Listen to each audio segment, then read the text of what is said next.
안녕하세요, 여러분. 통합과학 22차 실수업 시작하도록 하겠습니다. 우리 지난 시간까지 해서 2단원 다 배웠죠? 이번 시간부터는 3단원 나갈 건데 그래도 지난 시간에 배운 거 잠깐 좀 알아봅시다. 우리 지난 시간에는 자연을 모방한 신소재 배웠었죠? 기억났나요?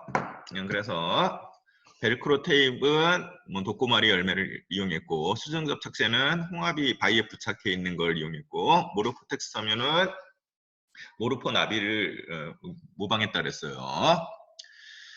자, 그 다음에 또 액정이라는 거 배웠죠. 식물에서 추출한 물질이 고체하고 액체 중간 성질을 나타내서 액정이라고 이름 붙인다 그랬고, 지금은 디스플레이 기기에 많이 사용된다고 얘기했습니다. 그리고 지난 시간에 배운 거의 총정리죠. 현대 문명이 이제 발전을 하려면 결국은 뭐 해야 된다? 다양한 신소재 개발이 필수죠. 그래서 지금 이것을 위해서 많은 그 기업이나 아니면 학자들이 연구를 하고 있다고 얘기했습니다. 자, 여기까지 해서 우리 이제 2단원 다 마치고 이제 3단원 공부하도록 할게요. 자, 3단원은 역학적 시스템 단원인데 역학적 시스템 단원이 내용이 좀 어렵고, 그 다음에 저희가 이제 그 기말고사까지 이제 범위가 시간이 이제 얼마 안 남았어요. 그래서 역학적 시스템을 다 배우지는 않고 중력과 역학적 시스템은 먼저 배우고, 그 다음에 운동량과 충격량은 우리 시험 이후의 진도로 남겨놓도록 하겠습니다. 그래서 혹시 시험 공부 준비하는 학생들은 운동량하고 충격량 공부 안 해도 돼요. 자, 이번 시간에는 중력과 역학적 시스템 중에 이제 첫 번째 단원이니까 88쪽 한번 보도록 할게요.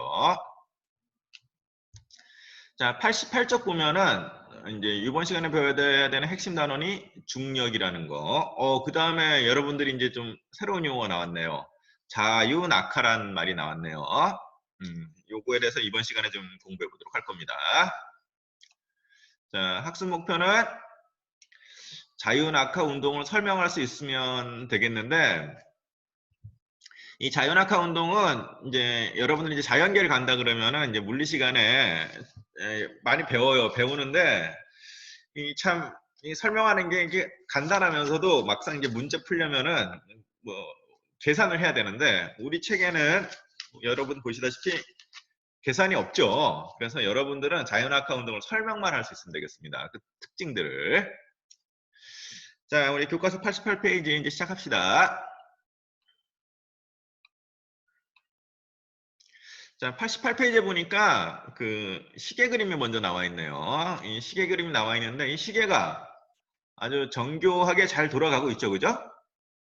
이 정교하게 잘 돌아가고 있는 이유는 이 시계 사이에 갖춰져 있는 힘들이 여기서 역학적 시스템이라고 불렀죠.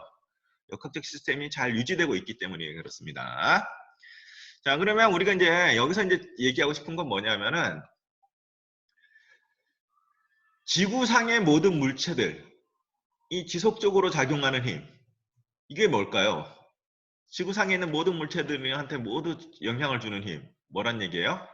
중력이란 얘기입니다. 그래서 지구상의 모든 물체에 지속적으로 작용하는 중력을 고려하지 않으면 지구상의 문제를 해결할 수 없다는 얘기죠. 거꾸로 얘기하자면. 그래서 시계가 정교하게 어떠한 돌아가는 것도 어떤 법칙이 있는 것처럼 우리 지구상의 모든 물체들에서는 중력의 지배를 받고 있으니까 그 중력에 대해서 좀 알아보도록 할게요. 자, 뭐 물론 중력을 설명하는 게 뭐 여러 가지가 있겠지만 일단 여기서는 제목이 중력과 역학적 시스템이니까 우리 이제 중력을 그 역할을 좀 써놨어요. 중력을 이렇게 정의하지는 않고 중력의 역할이라고 보면 됩니다. 자, 중력은 지구상의 모든 물체에 끊임없이 작용하면서 일정한 질서와 지속성을 유지하게 해주는 역할을 해요. 자, 여기서 중요한 거는 지구상의 모든 물체 어떻게? 끊임없이 작용한다는 거예요. 그래서 지구의 일정한 질서와 지속성을 유지시켜줍니다. 그런 역할을 하는 게 바로 중력이에요. 조금 더 알아봅시다. 자, 중력은 지구 중심 방향으로 작용을 해서 우리 주변에 이제 중력을 좀 보면은 낙엽이 떨어진다. 그냥 뭐 가을이 됐으니까 떨어지겠죠. 그렇게 보는 게 아니라 이 낙엽이 아래로 떨어질까요? 예, 그렇죠. 이 낙엽이 떨어지는 것도 궁극적으로는 그렇죠. 지구가 잡아당기기 때문에 그렇습니다. 그래서 지구가 잡아당기는 힘, 이걸 우리가 뭐라고 부른다? 중력이라고 부르는 겁니다. 중력은 누가 잡아당기는 힘이다? 지구에 있으면 지구가 잡아당기는 힘, 달에 있으면 달이 잡아당기는 힘, 그러니까 행성이 잡아당기는 힘을 중력이라고 그래요. 자, 폭포수. 이거 그냥 그려놓은 게 아니라 폭포수 항상 물이 어디로 흐르나요? 그렇죠. 낮은 쪽으로 흐르죠. 낮은 쪽으로 흐르는 이유는 왜 그렇다? 지구가 잡아당겨서 그렇습니다. 자, 건설 현장의 수직초. 요즘도 이런 거 쓰는지 잘 모르겠어요. 가끔 TV 보는데 뭐 황토집 짓거나 아니면 옛날 방식으로 나무집 지을 땐 저걸 쓰긴 하던데 요즘 이건 수직 재는 수 있는 기계들이 많이 나와 있죠. 자, 우리 주변의 중력 보면 전부 다 아래로 이렇게 향하고 있죠. 그렇다는 얘기는 중력은 어디로 작용한다? 지구 중심 방향으로 작용합니다. 그래서 여러분들이 중학교 때 배울 때 어떻게 배웠냐? 이렇게 지구가 있으면은 중력은 이런 식으로 작용한다고 배웠을 겁니다.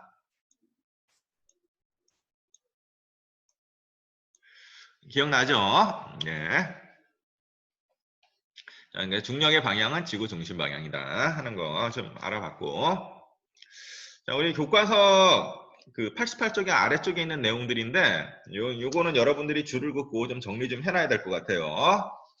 선생님은 설명만 하고 넘어갈 테니까 여러분은 줄을 긋고 정리합니다. 자, 우리 중학교 때 무게라는 거 배웠어요. 무게. 무게 뭐라고 배웠어요? 그렇죠. 중력의 크기를 무게라고 배웠죠. 그런데 이 무게는 어떻다고 배웠나요? 장소에 따라서 달라진다고 배웠죠. 질량은 장소에 따라 안 달라지지만 무게는 장소에 따라 달라진다고 배웠어요. 그럼 장소에 따라 뭐가 다르다는 얘기예요? 중력의 크기가 다르다는 얘기죠. 그래서 달에 가서 재면은 지구 무게 얼마가 나온다? 6분의 1 이렇게 나온다 그랬어요. 그래서 이제 통상적으로 이제 무게하고 질량을 우리가 이제 구별 안 하고 쓰는데 이제 과학에서는 좀 엄격하게 좀 구별을 해줘야 돼요. 그래서 물체에 작용하는 중력의 크기를 뭐라고 한다? 무게라고 합니다. 자, 그러면은 만약에 질량 1kg, 이 고유 질량 1kg인 물체를 지구 지표 부근이니까 어디다 놨다는 얘기예요? 땅에서 이제 재면은 질량이 1kg 하는 물체를 땅에서 이제 중력의 크기를 재면은 그 크기가 얼만큼 나온다? 9.8N이 나온다는 얘기입니다. 선생님, 그러면 질량이 1kg인 물체를 중력을 어떻게 재요? 우리 중력 뭘로 잰다고 배웠나요? 중학교 때? 기억나나요? 그렇죠. 기억이 날 거예요. 여기까지 썼으면. 뭘로 잰다? 용수철 저울로 잰다 그랬죠? 그래서 중학교 때 아마 수행평가 같은 데 했을 거예요.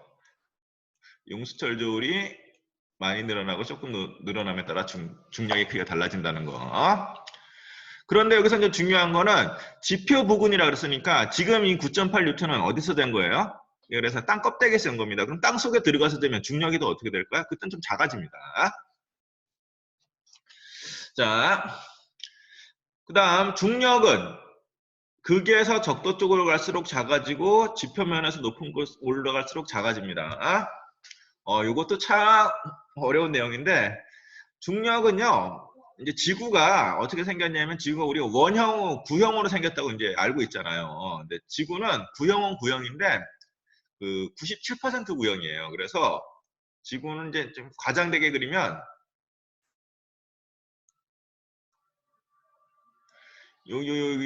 여기는 거리가 짧고 여기는 거리가 깁니다. 그러면 적도하고 극지방하고 어디가 더 반지름이 큰가요? 그렇죠. 적도 쪽이 반지름이 커요. 적도 쪽이 반지름이 커서 적도 쪽으로 갈수록 어떻게 된다? 중력이 좀 작아집니다. 그리고 지표 쪽으로 적도 쪽으로 갈수록 작아지고 극지방으로 갈수록 커져요, 중력은. 그러니까 같은 무게라도 여기 적도 지방에서 센 거랑 극지방에서 센 거랑은 조금 차이가 있습니다. 그래서 중력은 어디가 더 크다? 극하고 적도하고 극이 더 크다는 얘기예요. 극하고 적도하고 있으면 왜? 지구가 완전히 구형이 아니고 약간 타원형인데 어디가 더 길기 때문이다? 적도 쪽이 더 길기 때문입니다. 그 다음에 지표면에서 높은 곳으로 올라갈수록 이 지표면에서 높은 곳 어떤 곳이 있나요? 그렇죠. 뭐 산, 뭐 에베레스트 산 꼭대기다. 뭐 아니면은 뭐 비행기 타고 좀 높이 올라간다. 그러면은 어떻게 된다는 얘기예요? 그러면 또 중력이 작아집니다. 그래서 에베레스트 산 꼭대기에서 무게 잰 거랑 우리 우리 지표에서 그냥 여러분들이 살고 있는 여주 시내에서 무게 재는 거랑 똑같지가 않아요. 차이가 있습니다. 어디가 더 크다? 우리 여주에서 잰 게 더 커요. 그 다음에 땅에서 잰 거랑 또 하늘에서 잰 거랑 어디가 중력이 더 크다? 그래서 땅에서 잰 게 중력이 더 큽니다. 그래서 중력은 극에서 적도 쪽으로 갈수록 작아지고 지표면에서 높은 곳으로 올라갈수록 작아집니다. 중력의 크기는. 자, 그리고 그냥 우리가 살고 있는 뭐 땅에서 재면은 중력은 대략 얼마 정도 나온다? 9.8 뉴턴 정도 나온다. 아니, 여기 N 뭐라고 읽어야 돼요? 힘의 단위 뉴턴이죠. 자, 그 다음 인공위성이나 달이 지구 주위를 도는 것은 인공위성이나 달이 지구 주위를 도는 것은 지구를 탈출하고 싶어도 탈출을 못하죠. 누가 잡아당겨요? 지구가 잡아당기기 때문에 그렇죠. 그래서 인공위성이나 달이 지구 주위를 도는 것도 뭐 때문이다? 중력이 작용하기 때문입니다. 그래서 그 내용이 여러분들 교과서 88쪽에 있는데 그 내용들을 정리해 놓기 바랍니다. 자, 넘어가도록 할게요. 자연학화 운동 하기 전에 우리 교과서 88페이지 보면은 그 무중력 상태라고 나와 있죠. 그 사람이 우주선 안에 떠 있는 거. 그래서 이제 그 잠깐 읽어보면 우주선 내부처럼 무중력 상태가 되면 중력을 느끼지 못해 방향 감각을 잃는다 했는데 그럼 여러분들은 평상시 살 때 중력 느끼나요? 예, 여러분들 중력 느끼고 있습니다. 우리 의자에 앉으면 엉덩이에 어떻게 돼요? 힘이 들어가죠. 여러분들 무게로 중력으로 그 의자를 밀면 반작용으로 의자가 미는 힘을 여러분들 느끼고 있는 겁니다. 근데 우주선 같은 데는 의자에 앉을 수가 없어요. 왜냐하면은 누를 수가 없기 때문에 그때는 의자에 앉지를 못하니까 의자의 중력을 느낄 수가 없게 되는 겁니다. 그건 참고로 알아두시고 자, 우리 교과서 89쪽에 자유낙하 운동이 나오네요. 자유낙하 운동 잠깐 설명합니다. 자, 자유낙하니까 여기 지금 공을 어떻게 놓은 거야? 이렇게 잡고 있다가 놓은 겁니다. 이렇게 공 두 개를. 자, 자유낙하니까 잡고 있다가 공 두 개를 어떻게 했다? 놓은 거예요. 놓으면은 물체가 아래로 떨어지죠. 물체가 아래로 떨어지는데 이때 아래로 떨어진 이유는 뭐 때문에 그렇다? 중력을 받아서 그렇습니다. 중력을 받아서 아래로 떨어지는데 그러면 여기서 자유낙하 운동은 어떤 걸 자유낙하 운동이라 그러냐? 이것처럼 물체가 중력만을 받아서 떨어지는 운동을 우리가 자유낙하 운동입니다. 중력을 받아 떨어지긴 떨어지는데 이제 다른 거는 다 무시한다는 얘기예요. 뭐를 무시한다는 얘기예요? 공기저항을 무시한다 이런 얘기입니다. 그래서 우리가 이제 시험 문제에서 특별한 말 없이 자유낙하 운동 이렇게 하면은 뭐는 무시하고 있다는 걸 암시하는 거예요? 예, 공기저항을 무시하고 있다는 걸 암시하는 거예요. 만약에 그럼 공기저항을 무시하고 물체를 가만히 잡고 있다가 놨어요. 가만히 잡고 있다 놨으면은 물체는 아래로 떨어지면 속력이 점점 어떻게 되나요? 빨라지죠. 이건 우리 경험적으로 이미 알고 있습니다. 만약 머리 위에다가 무거운 물체를 매달아 놓고 그 물체를 잡고 있다가 놓으면은 우리 순간적으로 피하죠. 왜 피합니까? 내려오면서 그 무게가 속력이 점점 빨라지기 때문에 그렇죠. 그래서 지표 부근에서 여기도 이제 재는 건 어디서 됐다? 지표 부근이에요. 지표 부근에서 자유낙하할 때 물체의 속력은 어떻게 된다? 빨라진다. 여기까지는 이제 우리가 경험적으로 알고 있습니다. 자, 지표 부근에서 자유낙하할 때 물체의 속력은 어떻게 된다고요? 예, 빨라집니다. 빨라지는데 이제 사람들이 이제 이걸 측정을 한번 해봤어요. 측정을 해봤더니 지표 부근에서 측정해봤더니 우리 속력의 기운은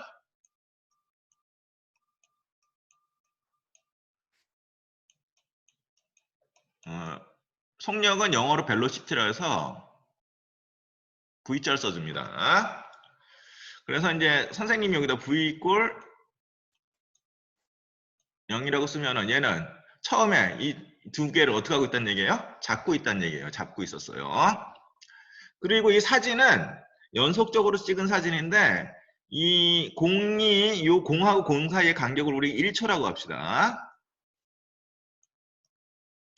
내용 교과서에 적어 놓으세요. 공하고 공 사이의 간격을 1초라고 하고 V 이꼴 0 했으면 처음에 잡고 있다가 났으니까 얘는 무슨 운동이에요? 자유낙하 운동이에요. 역시 공기저항 무시하는 겁니다.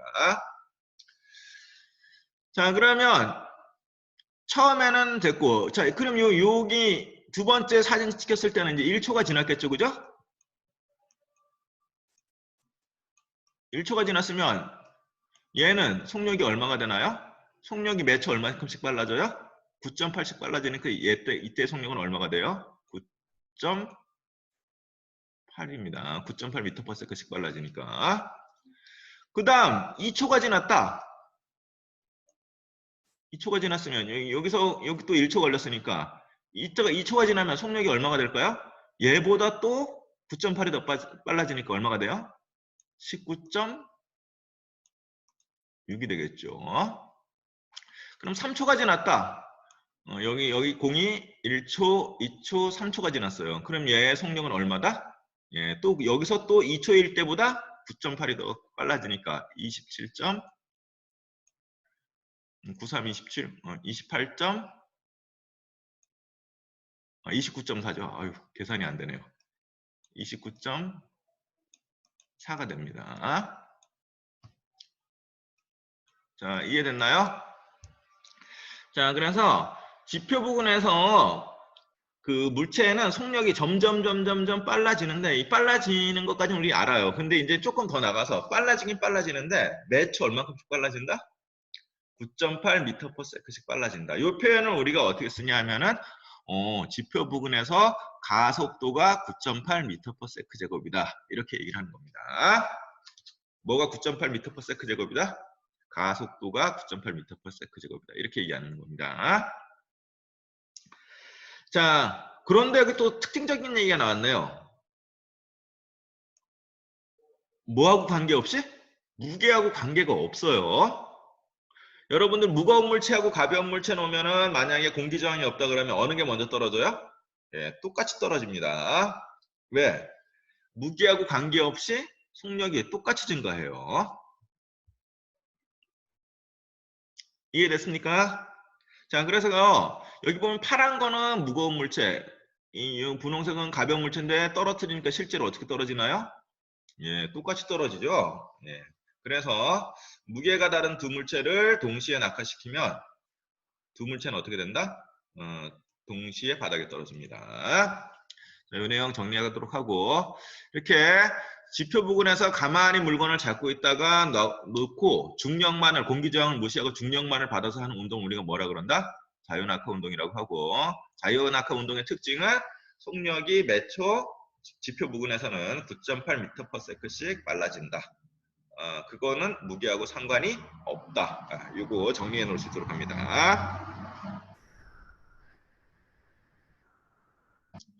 자, 그래서 이걸 이제 증명하기 위해서 교과서에 이제 실험이 나와 있죠. 89쪽에 실험이 나와 있는데 잠깐 실험 동영상 보도록 하겠습니다. 이번 시간에는 두 물체를 동시에 자유낙하시켰을 때의 운동 모습과 수도꼭지에서 수돗물이 흘러내리는 모습을 관찰하고 이러한 현상이 중력과 어떤 관련이 있는지 알아보겠습니다.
자, 동영상 잘 보셨죠? 우리 그러면 동영상에 나온 내용 한번 정리해 봅시다.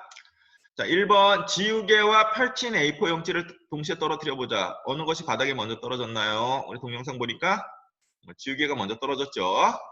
이건 뭐 너무 그 쉽게 우리가 관찰을 했죠. 영상에서. 자, 2번 봅니다. A4 용지를 꼬깃꼬깃 꾸긴 다음 지우개와 동시에 떨어뜨려 보자. 어느 것이 먼저 바닥에 도달했는가 했는데 이거 동영상 보니까 어떻게 돼요? 뭉친 A4 용지는 지우개와 동시에 바닥에 떨어집니다. 동시에 떨어져요. 자, 그런 거는 왜 그러냐? 이제 우리 예측할 수 있겠죠. 지우개하고 꼬깃꼬깃 그 뭉친 종이하고는 공기 저항을 이제 좀 덜 받는다고 생각하는 거죠. 거의 안 받는다고 생각하면은 얘네들은 어떻게 된다? 동시에 떨어져요. 근데 펼친 종이 같은 경우에는 공기 저항을 많이 받으니까 어떻게 되나요? 떨어져요. 그러면 공기 저항을 무시한다. 공기 저항을 무시한다. 그러면 우리 어떻게 생각할 수 있어요? 그렇죠. 공기 저항을 무시하면 동시에 떨어진다고 생각할 수 있죠. 그런 운동을 우리가 이제 자유낙하 운동이라고 한다고 했습니다.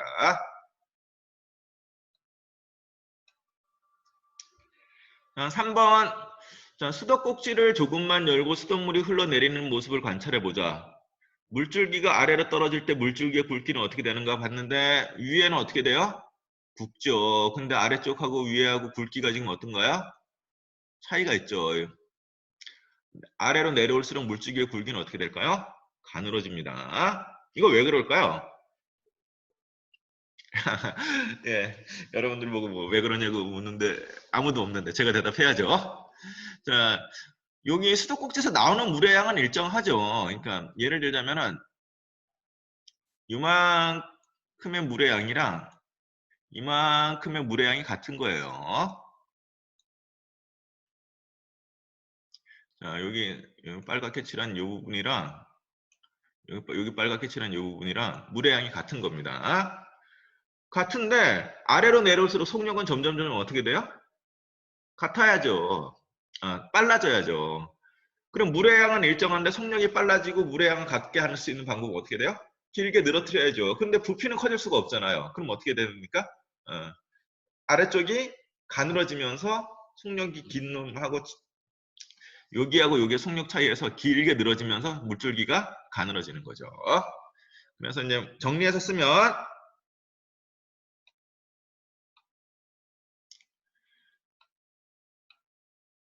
자, 단면적을 통과하는 물의 양은 높이에 따라 일정하며 여기 아까 얘기했죠. 물의 양은 일정한데 낙하할수록 속력이 어떻게 됩니까?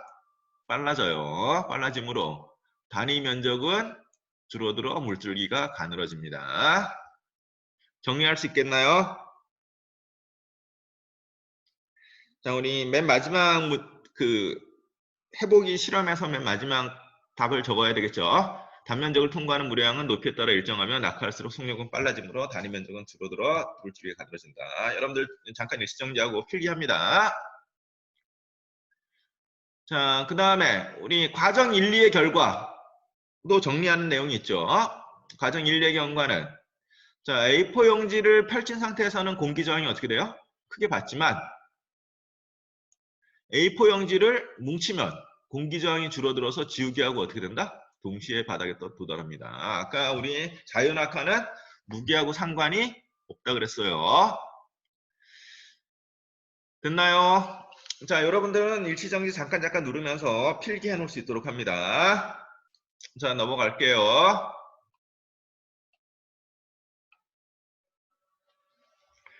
자, 1번 자유낙하하는 물체는 일정한 크기의 자유낙하 뭐만 받아서 떨어지는 거라 그랬어요? 그렇죠? 중력만 작용하는 거죠. 중력만 작용하는데 특징은 속도가 늘어나는 거는 중학교 때까지 배운 거. 속도가 늘어나는 건 중학교 때까지 배운 거고 이제 고등학교에서 배운 건 속도가 늘어나긴 늘어나는데 어떻게 늘어난다? 일정하게 증가한다. 이렇게 속도가 일정하게 증가하는 운동을 우리가 무슨 운동이라고 그러냐면은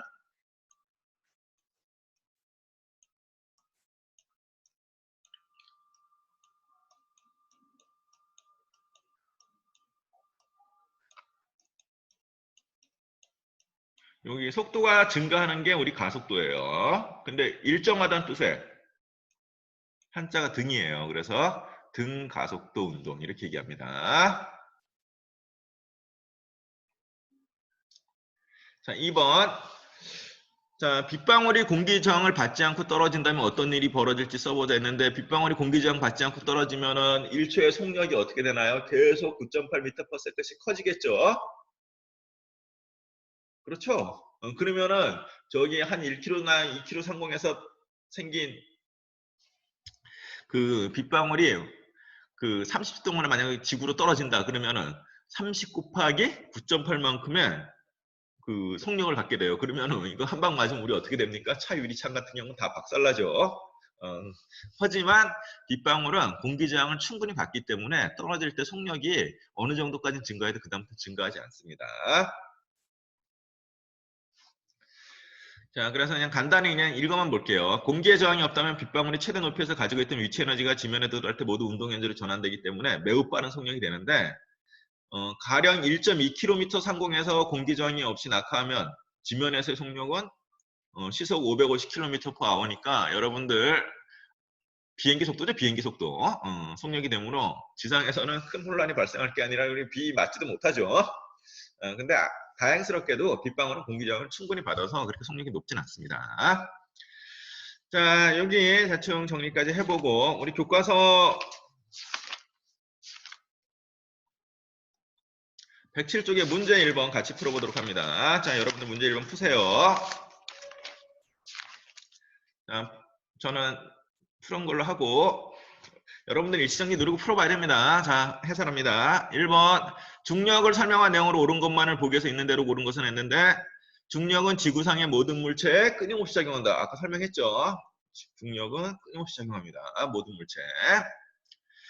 2번 중력은 적도에서 극으로 갈수록 작아지는 게 아니라, 그렇죠, 지구가 적도 쪽이 더 길다 그랬어요. 그래서 지구 중심에서 멀기 때문에 적도가 작고 극이 더 큽니다. 이거 틀린 내용이네요. 디귿 중력은 지구 표면에서 떨어진 곳에 있는 물체에도 작용한다. 우리 지구 표면에서 떨어진 구름에도 중력이 작용하니까 뭐가 내려요? 비가 내리죠. 맞죠? 그리고 인공위성 달, 다 누구 때문에 지금 돌고 있는 거예요? 지구 중력 때문에 돌고 있는 거잖아요. 그렇다는 얘기는 중력은 지구 표면에서 떨어진 곳에서도 작용합니다. 뭐 달을 생각하거나 인공위성 생각하면 제일 쉽겠어요. 아니면 구름을 생각하든가. 그럼 정답은 기억 디귿이죠. 자, 교과서 107쪽 문제 2번 여러분들 빨리 풀어봅니다. 자, 저는 해설할게요. 2번 그림은 진공 중에서 깃털과 쇠구슬을 동시에 떨어뜨렸을 때 낙하하는 모습을 나타내는 것을 했는데, 지금 여기 보니까 이 튜브가 있죠. 이 튜브는 어떤 튜브냐 하면은 안에 있는 공기를 다 뺀 거예요. 그리고 그 안에 쇠구슬 집어넣고 깃털 집어넣은 겁니다. 실제로 이제 실험하면 진짜 같이 떨어져요, 이렇게. 근데 일상생활에서는 공기가 있기 때문에 그냥 떨어뜨리면 깃털이 훨씬 더 늦게 떨어지죠. 그러니까 자유낙하, 요렇게 진공 상태를 만들었다는 얘기는 지금 무슨 운동이다? 자유낙하라는 얘기예요. 자, 옳은 설명 봅시다. 기억, 깃털과 쇠구슬의 속력은 점점 빨라진다. 깃털과 쇠구슬의 속력이 점점 빨라지는 건 자유낙하니까 빨라진다고 배웠지만, 우리 뭘로도 알 수 있냐면 이 간격을 보세요. 간격 보니까 위하고 아래하고 간격이 점점 아래쪽으로서 간격이 어떻게 되나요? 넓어지죠. 간격이 넓어진다는 얘기는 뭘 의미하는 거예요? 같은 시간에 많은 거리를 이동했다는 걸 의미합니다. 그러니까 속력이 점점 빨라진다는 걸 우리 알 수 있습니다. 니은 깃털과 쇠구슬에 작용하는 힘은 중력뿐이다. 중력 위에 다른 힘이 작용했으면 깃털과 쇠구슬이 똑같이 떨어지지 않겠죠. 그래서 니은도 맞는 얘기입니다. 디귿 공기 저항이 없으므로 깃털과 쇠구슬은 동시에 바닥에 떨어진다. 이런 자유낙하는 뭐하고 관련이 없다 그랬습니까? 그렇죠, 여러분들. 무게하고는 상관이 없다 그랬습니다. 자, 이번 시간에 여러분들 자유낙하 배웠는데, 자유낙하가 이게 처음에 얼핏 들으면은 잘 받아들여지기가 어려워요. 왜? 1kg짜리고 2kg짜리가 있는데 같이 하늘에서 놓으면 같이 떨어진다. 이게 잘 안 받아들여지잖아요. 근데 실제로 실험하면 그렇게 같이 떨어지고 또 같이 떨어질 수밖에 없어요. 중력의 특성상. 그러니까 여러분들은 일단 이번 시간에 배워야 되는 내용 중에 제일 중요한 거는 뭐죠? 그렇죠. 자연악화시키면 속력이 9.8m/s씩 1초에 9.8m/s씩 일정하게 빨라진다. 그걸 알고 있으면 되겠습니다. 자, 이걸로 22차 실수업 마치도록 하겠고 우리는 23차 실수 다시 만나도록 하겠습니다. 수고하셨습니다.